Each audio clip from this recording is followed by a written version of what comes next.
Hi, this is Todd Pettigrew, and I'm in Leeches Creek, Cape Breton, Nova Scotia.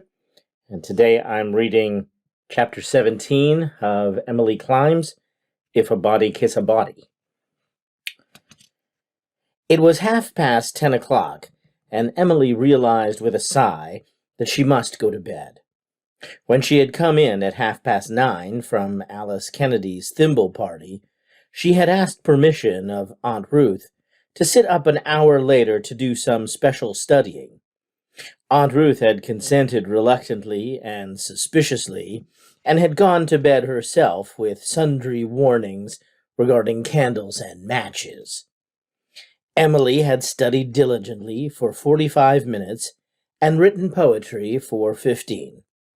The poem burned for completion, but Emily resolutely pushed her portfolio away. At that moment she remembered that she had left her Jimmy book in her school bag in the dining room. This would never do. Aunt Ruth would be down before her in the morning, and would inevitably examine the book bag, find the Jimmy book, and read it. There were things in that Jimmy book it was well Aunt Ruth should not see. She must slip down and bring it up.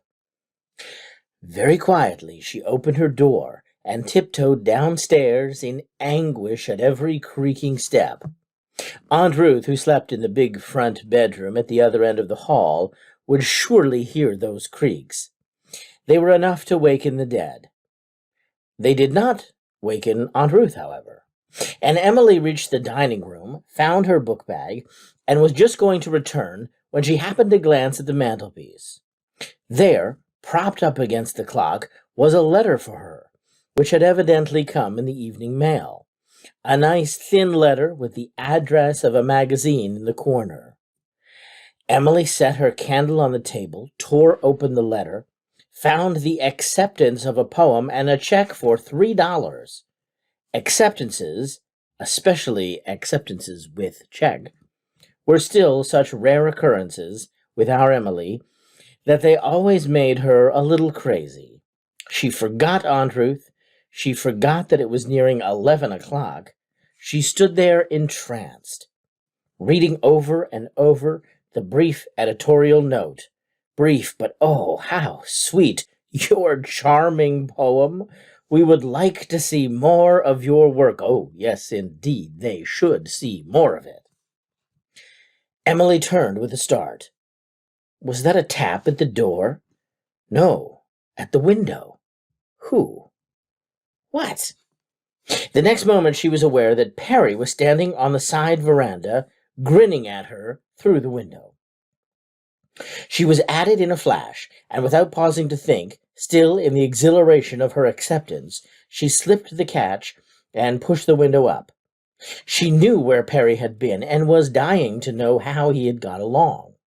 He had been invited to dinner with Dr. Hardy in the fine Queen Street house.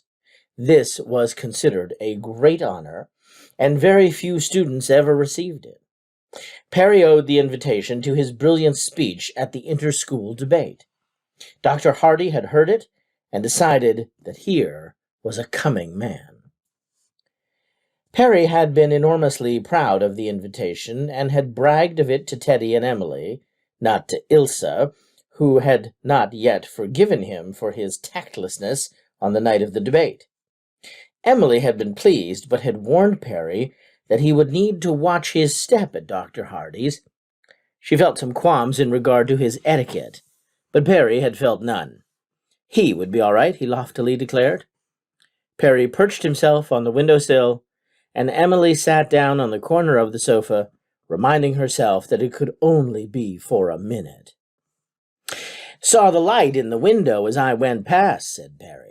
"So I thought I'd just take a sneak round to the side and see if it was you. Wanted to tell you the tale while it was fresh. Say, Emily, you were right. R-I-G-H-T, I should smile. I wouldn't go through this evening again for $100. "How did you get along?" asked Emily anxiously. In a sense, she felt responsible for Perry's manners, such as he had acquired at New Moon. Perry grinned. "It's a heart-rending tale. I've had to take a lot of conceit out of me. I suppose you'll say that's a good thing." "You could spare some," said Emily coolly. Perry shrugged his shoulders. "Well, I'll tell you all about it if you won't tell Ilsa or Teddy. I'm not going to have them laughing at me.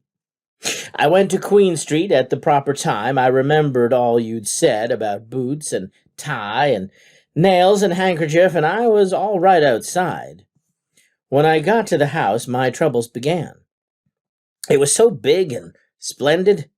I felt queer, not afraid. I wasn't afraid then, but just a bit as if I was ready to jump, like a strange cat when you try to pat it. I rang the bell. Of course, it stuck and kept on ringing like mad. I could hear it away down the hall, and I kept thinking, they'll think I don't know any better than to keep on ringing it till somebody comes. And that rattled me. The maid rattled me still more. I didn't know whether I ought to shake hands with her or not. "Oh, Perry." "Well, I didn't. I never was to a house where there was a maid like that before, all dolled up with a cap and a finicky little apron. She made me feel like 30 cents. "Did you shake hands with her?" "No." Emily gave a sigh of relief. "She held the door open, and I went in. I don't know what to do then. I guess I'd have stood there till I took root. Only Dr. Hardy himself came through the hall. He shook hands and showed me where to put my hat and coat, and then he took me into the parlor to meet his wife. The floor was slippery as ice, and just as I stepped on the rug inside the parlor door, it went clean from under me, and down I went and slid across the floor, feet foremost, right to Mrs. Hardy. I was on my back, not on my stomach, or I would have been quite the proper Oriental caper, wouldn't it?" Emily couldn't laugh. "Oh, Perry." "Oh, great snakes, Emily, it wasn't my fault. All the etiquette in the world couldn't have prevented it. Of course, I felt like a fool, but I got up and laughed. Nobody else laughed. They were all decent. Mrs. Hardy was smooth as wax, hoped I hadn't hurt myself, and Dr. Hardy said he had slipped the same way more than once after they had given up their good old carpets and taken to rugs and hardwood. I was scared to move, so I sat down in the nearest chair, and there was a dog on it. Mrs. Hardy's peak. Oh, I didn't kill it. I got the worst scare of the two. By the time I had made port in another chair, the perspiration was just pouring down my face. Some more folks arrived just then, so that kind of took the edge off me, and I had time to get my bearings. I found I had about 10 pairs of hands and feet. My boots were too big and coarse, and I found myself with my hands in my pockets, whistling. Emily began to say, "Oh, Perry," but bit it off and swallowed it. What was the use of saying anything? I knew that wasn't proper, so I stopped and took my hands out and began to bite my nails. Finally, I put my hands underneath me and sat on them. I doubled my feet back under my chair, and I sat like that till we went out to dinner. Sat like that when a fat old lady waddled in, and all the other fellows stood up. I didn't see any reason for it. There was plenty of chairs. But later on it occurred to me that it was some etiquette stunt, and I ought to have got up too. Should I? "Of course," said Emily wearily. "Don't you remember how Ilsa used to rag you about that very thing?" "Oh, I'd forgotten. Ilsa was always jawing about something. But live and learn. I won't forget again, you bet. There were 3 or 4 other boys there, the new French teacher and a couple of bankers and some ladies. I got out to dinner without falling over the floor and got into a chair between Miss Hardy and the aforesaid old lady. I gave one look over that table, and then, Emily, I knew what it was to be afraid at last, all right. I never knew it before, honest. It's an awful feeling. I was in a regular funk. I used to think you carried fierce style at New Moon when you had company, but I never saw anything like that table. And everything so dazzling and glittering, and enough forks and spoons and things at one place to fit everybody out. There was a piece of bread folded in my napkin, and it fell out and went skating over the floor. I could feel myself turning red all over my face and neck. I suppose you call it blushing. I never blushed afore. before, that I remember. I didn't know whether I ought to get up and go and pick it up or not. Then the maid brought me another one. I used the wrong spoon to eat my soup with, but I tried to remember what your Aunt Laura said about the proper way to eat soup. I'd get on all right for a few spoonfuls, and then I'd get interested in something somebody was saying and go gulp. Did you tilt your plate to get the last spoonful? Asked Emily despairingly. No, I was just going to when I remembered it wasn't proper. I hated to lose it, too. It was awful good soup, and I was hungry. The good old dowager next to me did. I got on pretty well with the meat and vegetables, except once. I had packed a load of meat and potatoes on my fork, and just as I lifted it, I saw Mrs. Hardy eyeing it. And I remembered I oughtn't to have loaded up my fork like that, and I jumped, and it fell off in my napkin. I didn't know whether it would be etiquette to scrape it up and put it back on my plate, so I left it there. The pudding was all right, only I ate it with a spoon, my soup spoon, and everyone else ate theirs with a fork. But it tasted just as good one way as another, and I was getting reckless. You always use spoons at New Moon to eat pudding. Well, why didn't you watch what the others did and imitate them? Too rattled. But I'll say this, for all the style, the eats weren't a bit better than you have at New Moon. No, nor as good by a jugful. Your Aunt Elizabeth's cooking would knock the spots off the Hardys every time, and they didn't give you too much of anything. After the dinner was over and we went back to the parlor, they called it a living room, things weren't so bad. I didn't do anything out of the way except knock over a bookcase. Perry! Well, it was wobbly. I was leaning against it, talking to Mr. Hardy. I suppose I leaned too hard, for the bloomin' thing went over. But writing it and getting the books back seemed to loosen me up, and I wasn't so tongue-tied after that. I got on not too bad, only every once in a long while I'd let slip a bit of slang before I could catch it. I tell you, I wish I'd taken your advice about talking slang. Once the fat old lady agreed with something I said. She had a sense if she did have 3 chins. And I was so tickled to find her on my side that I got excited and said to her, "You bet your boots," before I thought. I guess I bragged a bit. Do I brag too much, Emily? The question had never presented itself to Perry before. You do, said Emily candidly, and it's very bad form.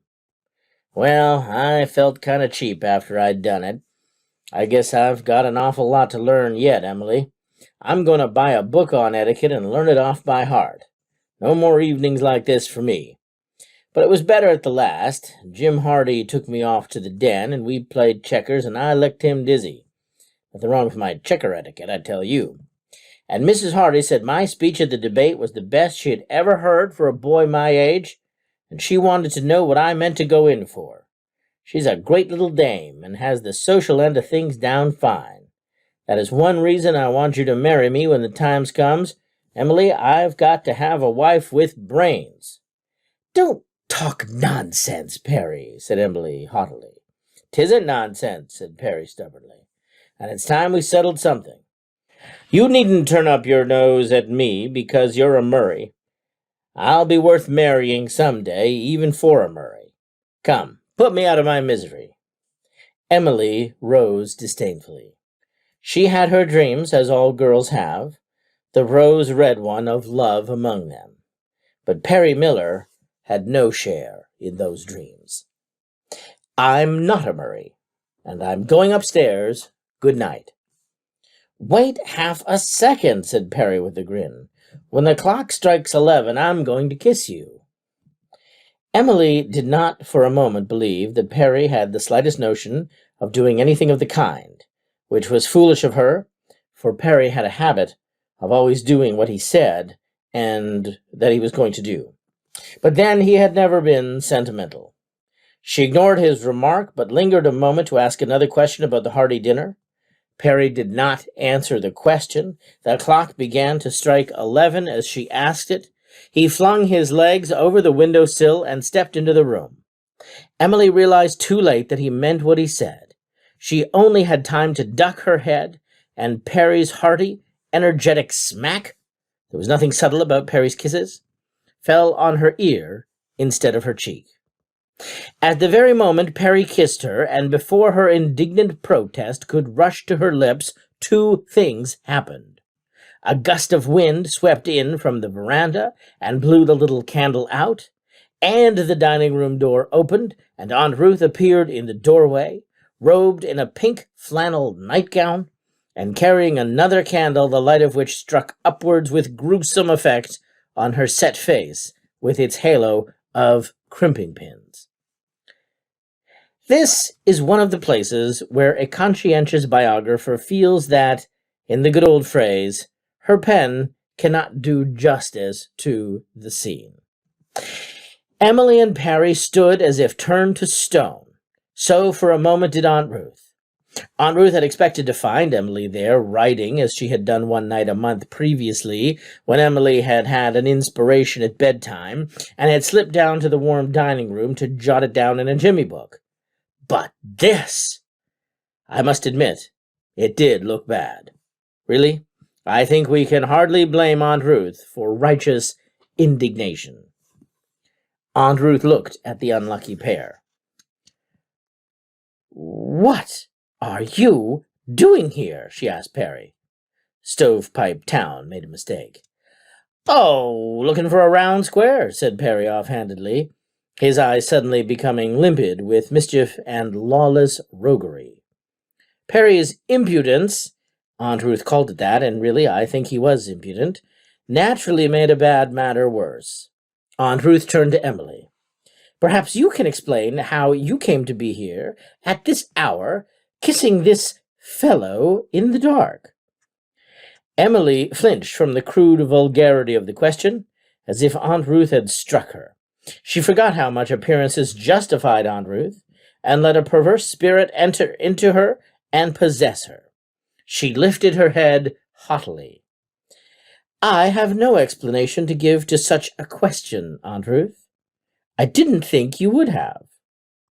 Aunt Ruth gave a very disagreeable laugh, through which a thin, discordant note of triumph sounded. One might have thought that under all her anger something pleased Aunt Ruth. It is pleasant to be justified in the opinion we have always entertained of anybody. "Well, perhaps you will be so good as to answer some questions. How did this fellow get here?" "Window," said Perry laconically, seeing that Emily was not going to answer. "I was not talking to you, sir. Go," said Aunt Ruth, pointing dramatically to the window. "I'm not going to stir a step out of this room until I see what you're going to do to Emily," said Perry stubbornly. "I," said Aunt Ruth, with an air of terrible detachment, "am not going to do anything to Emily." "Mrs. Dutton, be a good sport," implored Perry coaxingly. "It's all my fault, honest. Emily wasn't one bit to blame. You see, it was this way." But Perry was too late. "I have asked my niece for an explanation, and she has refused to give it. I do not choose to listen to yours." "But," persisted Perry. "You had better go, Perry," said Emily, whose face was flying danger signals. She spoke quietly, but the Murrayest of all Murrays could not have expressed a more definite command. There was a quality in it Perry dared not disregard. He meekly scrambled out of the window into the night. Aunt Ruth stepped forward and shut the window. Then, ignoring Emily utterly, she marched her pink-flanneled little figure back upstairs. Emily did not sleep much that night, nor, I admit, did she deserve to. After her sudden anger died away, shame cut her like a whip. She realized that she had behaved very foolishly in refusing an explanation to Aunt Ruth. Aunt Ruth had a right to it when such a situation developed in her own house, no matter how hateful and disagreeable she made her method of demanding it. Of course, she would not have believed a word of it, but Emily, if she had given it, would not have further complicated her false position. Emily fully expected she would be sent home to New Moon in disgrace. Aunt Ruth would stonily decline to keep such a girl any longer in her house. Aunt Elizabeth would agree with her. Aunt Laura would be heartbroken. Would even Cousin Jimmy's loyalty stand the strain? It was a very bitter prospect. No wonder Emily spent a white night. She was so unhappy that every beat of her heart seemed to hurt her. And again I say most unequivocally, she deserved it. I haven't one word of pity or excuse for her.